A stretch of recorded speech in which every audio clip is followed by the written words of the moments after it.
So a lot of people are investing way less than they think they are because it's only on base pay. So looking at this first example, this person invested 5% and then they got their 5% Air Force match. They did this for 40 years and got 7.8% interest rate, well, like a rate of return on the back end. They ended up with $1.6 million.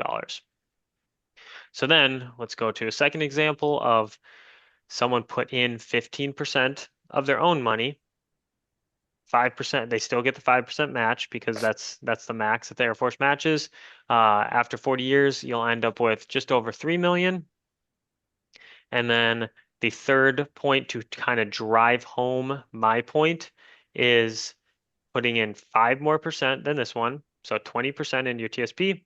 Air Force matches their 5% just like always, but only doing 15 years and then never putting another cent in. So this one, you are putting in this much money. So even after you quit the Air Force and you're still putting in, what would 15% of that be? Like $1,500 a month? Is that right? 10% would be 570. No, 570. So like 750 bucks a month. You putting in $750 a month for 40 years, you'll have $3 million. This one, you'll put in just under $1,000 for 15 years and then never putting any more in, and you'll have the exact same amount of money, just with a tiny increase of like $250, right? Um, so that is kind of the effect of compound interest and why everyone kind of gets mind blown with that. Does this make sense? Does this not make sense to anybody? That makes sense. What about Sweet. doing a super aggressive initial investment? Define a super aggressive.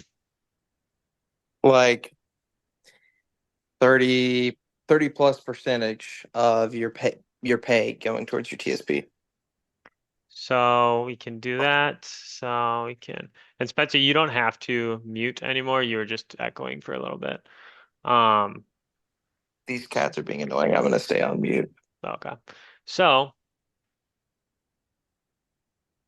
compound interest calculator, I like the one on MoneyChimp. So what that looks like is so aggressive. So I guess be careful when you're talking finance. Like aggressive usually means like risky stocks or a risky investment. You mean aggressive just putting in more money, correct?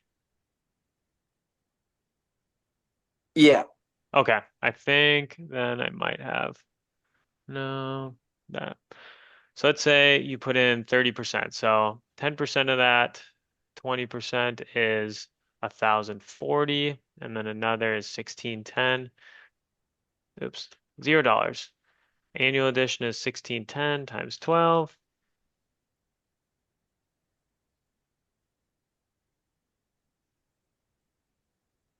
19,300. And years to grow. So you were wondering, do that for 15 years and then no more input? More or less. Okay. Because I'm like, honestly, we don't we don't have that many expenses right now, it feels like. Correct. Yeah, I that's where we were too. We maxed out our TSP with like the tax maximum that you can input into a TSP for like the first 4 or 5 years of active duty. So I definitely agree with you. So So like how I'm doing 50%. this, sorry. You did like 50%. I think it was like 44, but yeah, and then every year it gets lower because you make more. Sweet, because your base pay increases. So how I'm doing this is I'm putting in years to grow 15 because we're just putting this part in right now and 7.8% interest rate because that's how much it kicks out. So that's 556 grand after 15 years. So now we have to put 556 grand into there, putting in $0 any or $0 annually, 25 years to grow, and then that would be 3.6. So it's really not that big a difference, another 10% from there. I guess the math makes sense because here you're putting in 25%. If you're putting in 35, it'll add like a third or so. So, yep, that's how much that would be.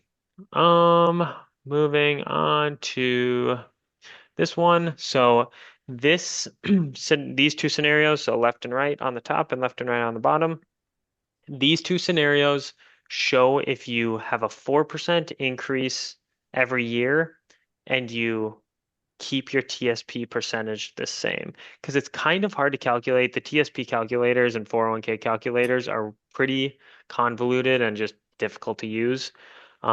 So this is what simply I did. So if you do 20% TSP and 5% match for 40 years, never stopping investing, you'll have 7.7 million, right?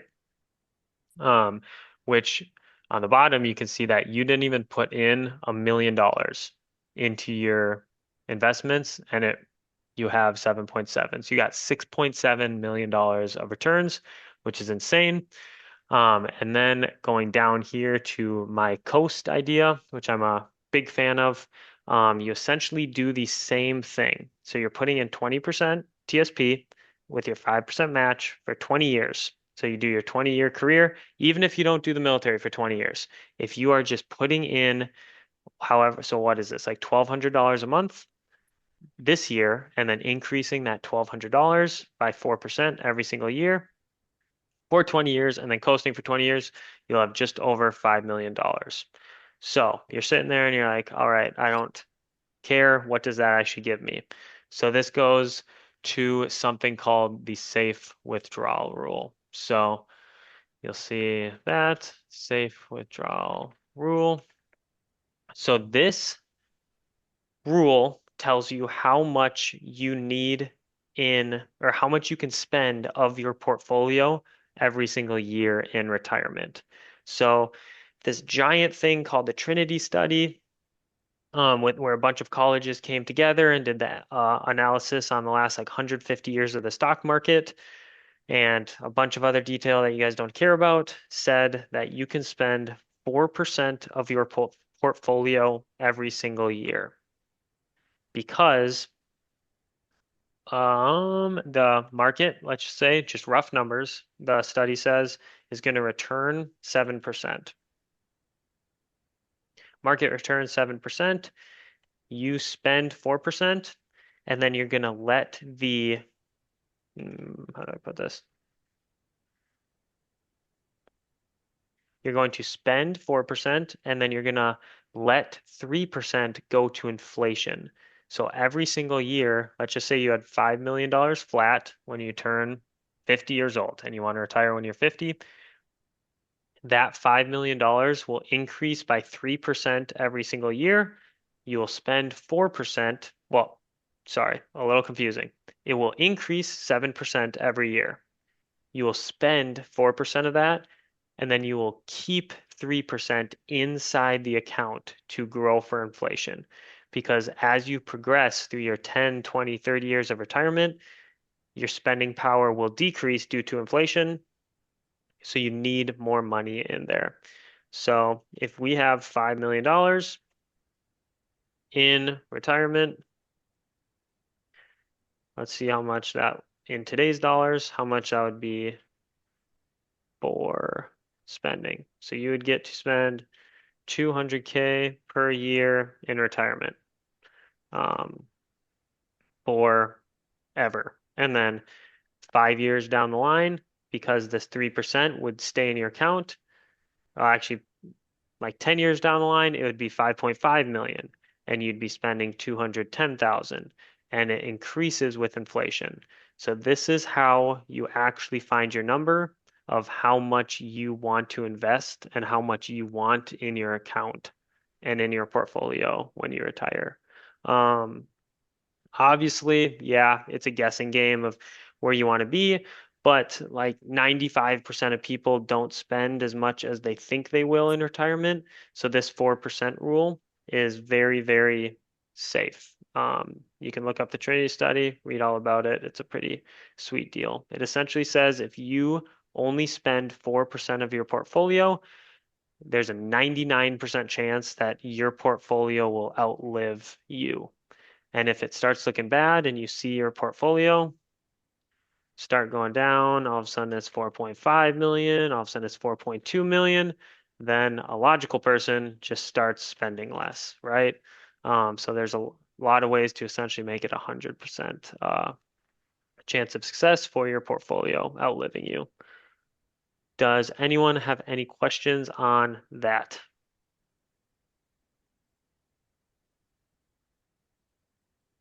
Hmm. What do you got, Rod? So you could essentially pull that out at any point. Like, say you're on your deathbed, you pull it out and gift it to somebody. I don't know if that's a stupid question or not. Yeah, so you're saying like Yeah. if you, Obviously, it's gonna outlive you, right? But you don't want that money to just sit there, you know. So you can pull it out and give it to like your child or something, right? yes, You yep. can leave it to somebody else, and can they continue on with that same spending plan? Yes, yep, exactly. So the word you're looking for is estate planning. That is essentially what happens to your estate when you die. So for example, what is that? My mother-in-law is currently drawing from a retirement account of her dad's. So my wife's grandpa died like 5, 10 years ago. He had like 40 grand left in his retirement account. There's a thing called it's like oh God, what's the acronym? Oh my God, I can't remember. But when you turn 70 and a half years old, you have to start pulling from your retirement account. So essentially, she now, he's dead, and she now has power of his retirement account, and she has to take those withdrawals from that retirement Mm, account. So yeah, this money doesn't just disappear when you die. okay. Any other questions? Oh, Sweet. So overall, that is how you find, remember way back at the top, how I said, wherever that was. Wow, I guess I lost it. It's all about what you value. Oh, right there. How much you want to invest depends on your goals. So when Rod and I talk like a month from now, and he's like, "Hey, I want to retire. Like right now, we're spending 60 grand a year in the family. I want to be a big dog, spend 90 grand a year in retirement." We go and we take $90,000 times 25 because that's the opposite of 4%. And we know that he needs $2.25 million dollars in retire when he retires. So retirement is not an age. Retirement is a portfolio number. That's a super important thing to understand. Yeah, sweet. These are just quick notes that I had for real estate stuff. So real estate, everybody talks about it. Everybody wants to do it. Nobody actually wants the actual grind of it. It is pretty grindy. It's not passive income like everyone thinks it is. Um, so VA loan overall is great. Every single person I know is jealous of my VA loans, whether they're just real estate agents or investors or just normal friends and family. But there's a huge issue with the VA loan that nobody talks about is that you you don't gotta live in have, it. well, that is one, that's not a huge downfall because I think that's a good thing, honestly. But like, because you have to live in a lot of loan products in the US, but that's kind of a different deal. But yes, you have to live in the house, but you don't have equity. So as military people, we move around a lot, sometimes when we don't want to. And when you don't put money down on a house, it's really hard to sell a house because it's very expensive to sell homes. So the average house is 400 grand right now in the US. So when you buy a VA loan or when you buy a house with a VA loan, you buy it for 400 grand. There's a thing called a funding fee that gets pushed in that. And this is all assuming you put 0% down because that's what the VA loan is great for, 0% down payment. So when you buy a house, you'll get your VA loan, 0% down. You'll get the VA funding fee, which essentially is just a fee for using a VA loan. You can get that pushed into the loan. So your mortgage balance which is your debt, will look something like $410,000. Now, let's walk 2 years down the line. Actually, let's just go 3 years. 3 years later, your loan balance, you've been paying the mortgage for 3 years, right? You think your mortgage balance is going to be super, like way less, right? It's probably not. It's going to be like you're probably going to have like $1,000 a month payoff, maybe not even with interest rates, probably like $600. So let's say you are paid off 395K is your new mortgage balance, and you want to sell the house. Standard house appreciation is 2% a year. So 3 years later, that 12 grand is now, God, what is that? 424. Sweet. And this is if you get lucky and have a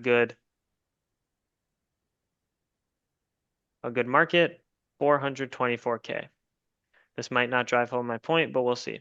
So the average, when you sell a house, it costs let's go 6% for a VA loan.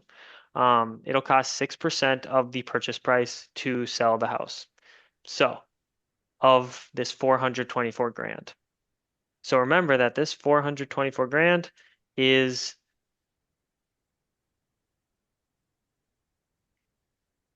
$25K. Sweet.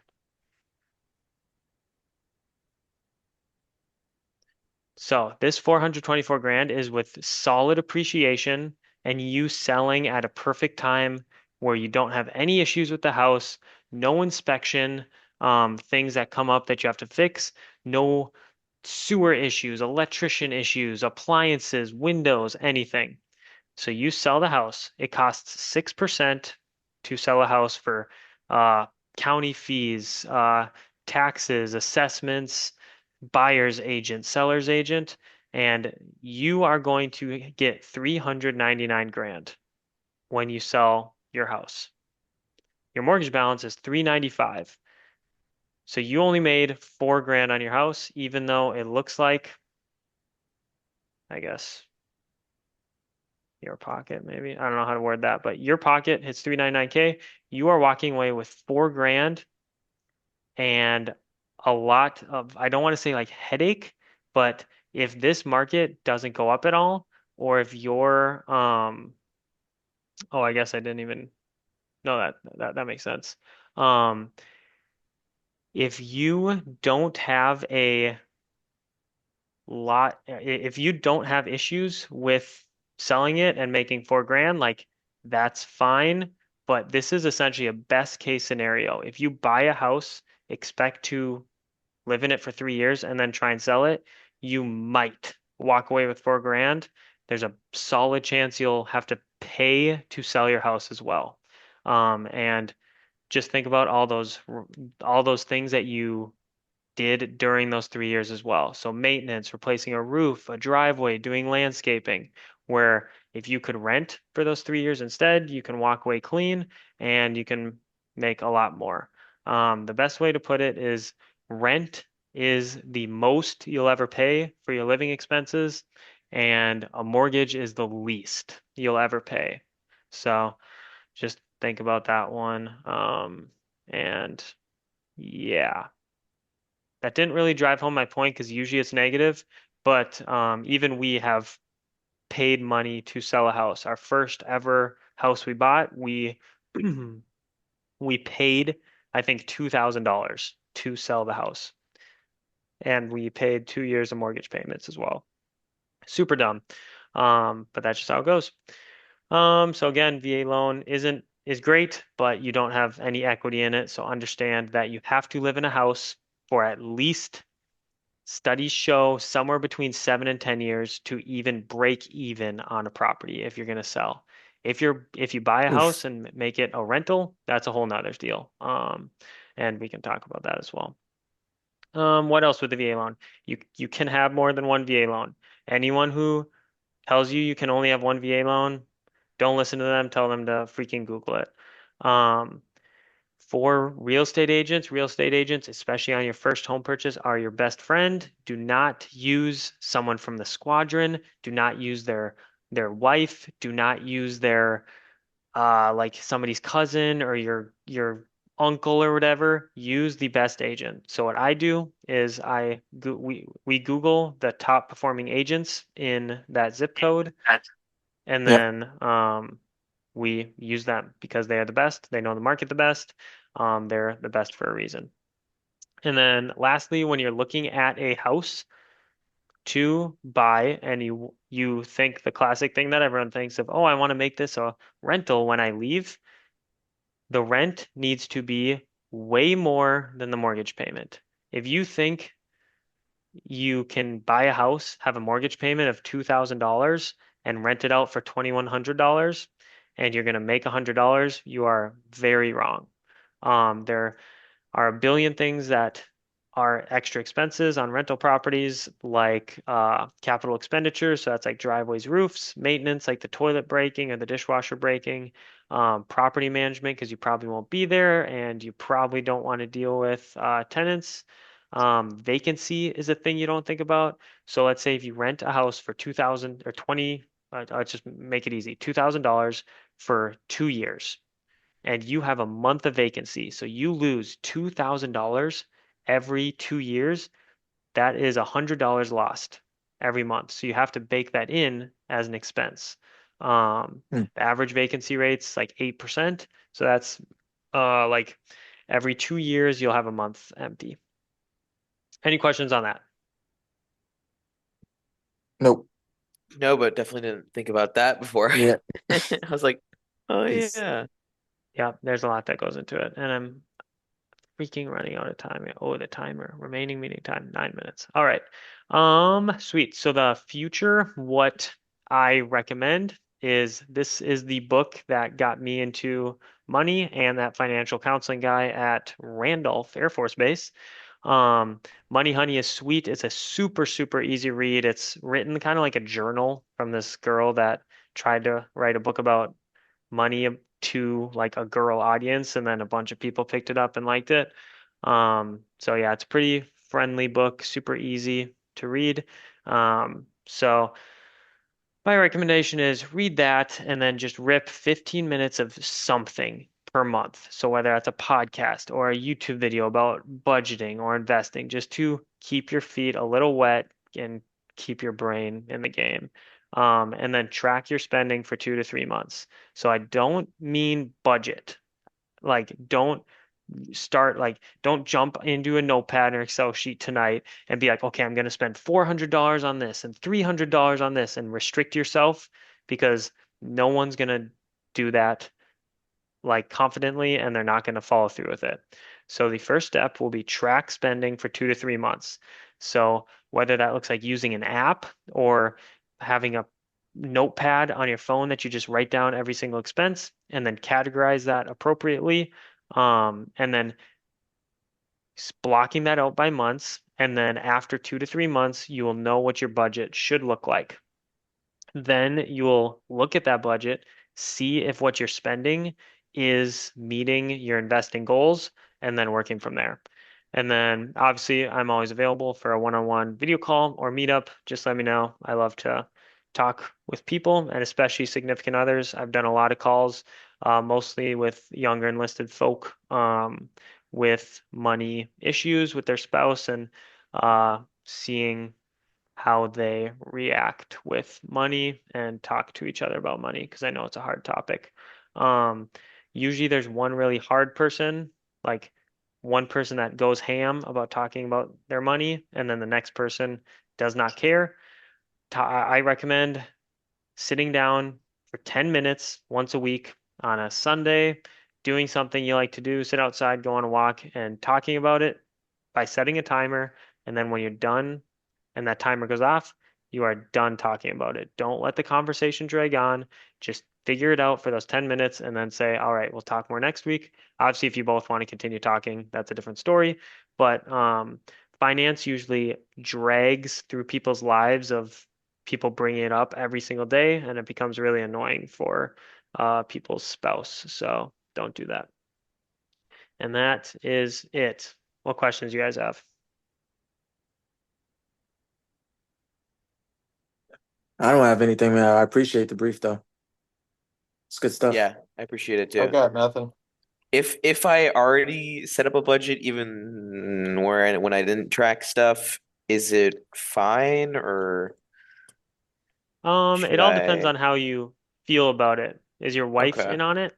Or do you guys share money, first Yeah. of all? We just started. Yeah, we did like a little budget meeting, and we went through all the expenses and stuff Yeah, like I that. mean, yeah, well, I would make sure how did you come up with the total number of spending? I assume it's monthly budgeting. Yeah, we did October. Um, how would I come up with the total number? Just out of like the my pay of like the total number, and then minus like all the monthly bills, and then came up with like a surplus, split that into what I want to put into savings, and the rest what I just put there, and then I subtracted like groceries and other stuff. Okay. I don't Yeah, know. so like We'll that try it out. savings, the Hmm. savings is very important to save for a specific item. Otherwise, it's just random savings. So that's kind of that's where we get on like the one-on-ones where it's different for everybody. But everyone has a savings account, but no one can ever talk about what that savings account is for. So like people who budget Hmm. have categorized savings. So like we were talking about in class, I just spent 2,700 grand on free or $2,700 on the car stuff. We had Yeah. like $3,600 in our car fund. So that was just pushed over there. Now we have $900 left in our car fund or whatever it is. So Oh, your sweet. every dollar in your savings account should be saved for something specific. And then Mm, secondly, okay. making sure that you're investing enough for your goals. So however much money you want at whatever age, figure out what that is and then make sure you're investing enough. Okay. Yeah, I've just been doing TSP right now. I put like 25%, Yeah, I mean, that's great that if which you I've guys been keep told is too high. by who? Uh,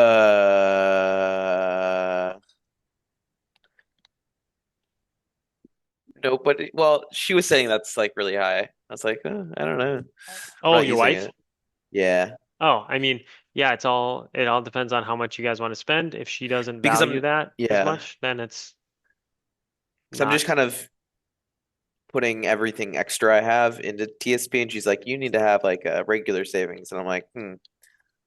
So So I think that's where. yeah, I would challenge, like if I was talking to her, I would remind her that the word savings is not investing. So your retirement account is investing. Savings is planned for something. But yeah, if you're throwing every single extra cent that you have into your TSP, probably not the best idea because you can't touch that till you're Yeah, 59. yeah. I think that was her point. Yeah. Hunter, what do you got? You have to ask me a question. So one question I have in particular, is there like any individual stocks you would recommend investing in? That is a great question. None.